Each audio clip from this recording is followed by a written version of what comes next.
A Amanda e Kardec, mas sem Kardec, sem conhecer a ciência espírita, resolveu falar de ciência espírita daquilo que ela não sabe, cometendo mais uma série de erros, além dos que ela já tinha cometido no primeiro, querendo falar sobre pureza doutrinária, querendo criticar quem defende a pureza doutrinária. Vou fazer um react aqui, eu peço que vocês acompanhem, tá? Porque vai ser bastante interessante. Parte 2 sobre espiritismo e a tão falada pureza doutrinária. Primeiro ponto, e muito importante, é que Kardec nos disse que o espiritismo é progressivo. Muita gente fala que Kardec diz que o espiritismo é progressista, mas ele não disse isso. Na verdade, ele disse sim, literalmente ele falou: o espiritismo é uma ciência progressista. Como toda ciência, a ciência é progressista per se, porque a ciência progride, ok? Isso é diferente do progressismo político, não tem nada a ver com progressismo político, beleza? Mas ele falou, então por ela falar que ele não falou, demonstra que ela não fez o básico, que é ter estudado as obras de Kardec, tá? Recomendaria para ela a Revista Espírita. Como progressivo, que é diferente. Kardec nos ensina que o espiritismo é como um edifício. Nós estamos ainda levantando. Ele trouxe a base, o solo firme, mas a gente ainda precisa construir o telhado, o alicerce, as paredes. Na verdade, Kardec é o alicerce do espiritismo, né? As suas obras são o alicerce porque não representam a ideia, a opinião de um homem ou de um espírito, mas sim o resultado de um esforço, de um estudo metodológico científico feito com incontáveis pessoas, dezenas de grupos mediúnicos espalhados por todo canto, fazendo as evocações, submetendo ao crivo da razão, fazendo o exame crítico. Não é porque a doutrina espírita é uma ciência progressista que você vai substituir ela por opiniões individuais. Seria a mesma coisa que eu dizer que eu fiz a base da casa, o alicerce da casa, com um cimento, um concreto muito bom, mas o resto da casa eu construo com lama, com barro, né? O segundo sentido na progressividade é na evolução dos próprios espíritas. Mas o que você está querendo dizer com isso, Amanda? Kardec fala que existem 3 tipos de espíritas. O primeiro é o chamado... Não, Kardec fala no Livro dos Médiuns que existem 5 tipos de espíritas. Eu acho estranho ela não saber disso.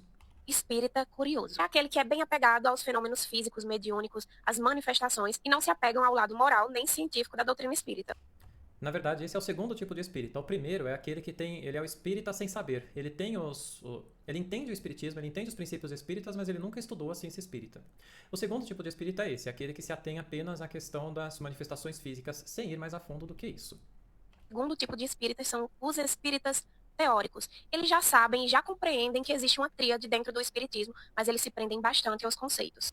Eu vou falar dessa tríade depois, ela não existe, na verdade, né? Não como ela acredita, mas é interessante, talvez ela esteja querendo dizer que os outros, esses que defendem a pureza doutrinária, são os espíritas teóricos e eles ficam só na teoria, eles não aplicam a moral, né? Talvez ela acredite que eu seja assim, que essas pessoas são assim, talvez porque ela tem uma capacidade de analisar a moral dos outros por dentro, né? Talvez fazendo aquilo justamente que Jesus falou para não fazer, mas enfim. Sabem muito, falam muito bem sobre a moral, mas não aplicam. E por fim, e para finalizar, Antes do fim, vamos falar do quarto tipo de espírita, que esse é super importante. Kardec coloca ali, são os espíritas exaltados. Nas palavras dele, entusiastas deslumbram-se com a doutrina espírita, esquecendo-se de que a fé deve ser raciocinada. São presas fáceis de mistificadores, encarnados e desencarnados, que deles se aproveitam para denegrir e ridicularizar a doutrina e seus adeptos. Então, quando alguém como ela, por exemplo, começa a criticar aqueles que defendem a pureza doutrinária, que não aceita o exame crítico das comunicações, que se ridiculariza, que se afeta quando você faz o exame crítico de uma comunicação atribuída a Emmanuel, por exemplo, psicografada por Chico, ela está se encaixando perfeitamente nesses espíritas exaltados, que não entendem que a fé deve ser raciocinada. E que Kardec demonstrou o tempo todo, ela não sabe porque ela não estudou, ele demonstrou o tempo todo na introdução, nos prefácios das obras e no decorrer das obras, a importância indispensável de fazer o exame crítico das comunicações, fazendo como o espírito de Erasto coloca no item 230 do Livro dos Médiuns, agindo de uma maneira muito firme, afastando, deixando de lado qualquer coisa que possa ter algum problema, que possa parecer que não seja lógica, que não seja racional, que esteja em confronto com a razão.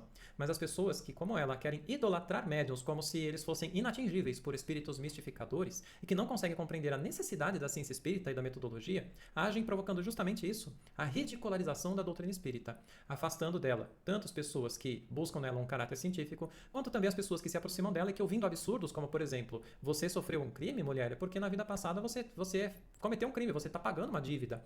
O seu filhinho foi arrastado por assaltantes lá e morreu, é porque ele está pagando dívida, porque na vida passada ele foi um soldado romano malvado que blá blá blá. São esses absurdos que são no movimento espírita e que afastam muito as pessoas dele. finalizar com chave de ouro, nós temos os verdadeiros espíritas. São Não entendi porque os coraçõezinhos em volta, né? Ainda mais dela, parece estar assim, né? Olha, eu sou o verdadeiro espírita, né? Eu achei um pouco complicado isso aí. Os verdadeiros espíritas, como Kardec coloca, são os espíritas cristãos, que são aqueles que compreendem a essência da doutrina, que compreendem a sua moral e colocam ela em prática. Mas como é que você coloca a moral de Jesus em prática se você não consegue compreender de fato a moral, porque você está ligado a falsas ideias oriundas do movimento espírita, repetidas nos romances por espíritos mistificadores ou ignorantes, E você não racionaliza, você não pensa sobre isso, você não questiona, você aceita tudo isso cegamente e isso te afasta da verdadeira moral espírita, da verdadeira moral de Jesus. Eu faço esse questionamento. O verdadeiro espírita reconhece que a doutrina há uma tríade de ciência, filosofia e religião. Não, o verdadeiro espírita que estudou a ciência espírita sabe que nunca existiu essa tríade, que ela é definida como uma ciência filosófica de aspecto moral, tá?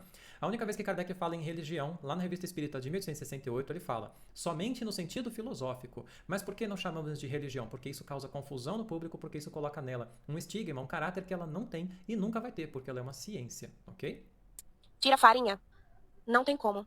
Os ingredientes já se uniram. É impossível separá-los. O espiritismo é assim também.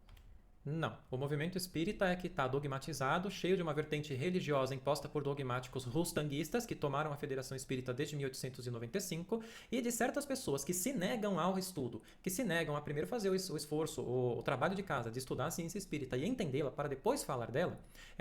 Dessas é impossível tirar esse ingrediente, porque elas se fecham. Se enquadrando, aliás, na terceira classe dos espíritas, que são os espíritas imperfeitos e que agem por orgulho, se fecham ao conhecimento.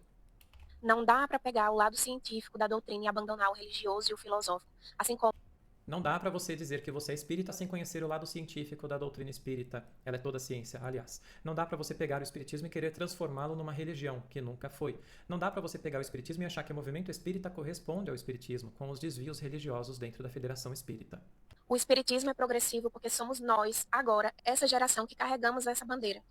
Não, o espiritismo é progressista como uma ciência e para que ele volte a se desenvolver e para que nós possamos, inclusive, afastar os erros que estão aí para trás, a gente precisa, em primeiro lugar, conhecer essa doutrina, estudar a ciência espírita, estudar as revistas espíritas, fazer o trabalho de casa. Nós precisamos retomar a comunicação com os espíritos, retomar as evocações, provavelmente ela acredita que não pode evocar, que não pode praticar mediunidade no lar. A gente precisa retomar esse aspecto para, em colaboração com a metodologia espírita, retomar o desenvolvimento do espiritismo, não substituindo ele por opiniões individuais, por romances completos cheios de absurdos.